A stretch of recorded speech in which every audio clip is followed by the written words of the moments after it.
All right, so the Mets make another move, bringing in Luis Robert Jr. from the White Sox, which has been something that they've been thinking about for a while now. I remember last season at the deadline, they were thinking about it. They wound up getting Cedric Mullins, and that didn't really work out. Obviously, that they were still looking for a center fielder.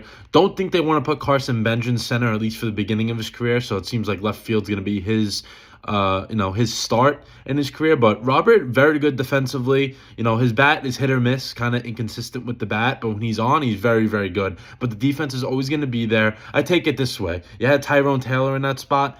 I think he's much better than Tyrone Taylor. Has the ability to steal bases. Has been an all-star before. Like, the ceiling is really, really high. If he can play up to that, which he did a couple of years ago. The last 2 years, he's only played like 100 games or so during the year because of injuries, like I was saying. But and also, the other component to this is, Acuna, he's had his opportunity. Didn't look the greatest when he did get his opportunity, so it's not like you gave up the world, which still allows you to go out there and get pitching, which is still very much needed for this team. A high-end, starter. I still think you need another reliever at the back end, but that's not something that's a priority right now. But a high-end starter is very much needed, and you still have a ton of assets, to go out there and make that move. So good move for the Mets. I know they weren't going to budge on the Bellinger thing, which I don't blame them for. I don't think he's worth, $50 million a year, whatever the case may be for that. But Robert's going to be a nice piece, I think, for this team. And the fact that he doesn't have to be the main star may actually take a ton of pressure off him. Because when you're on a White Sox team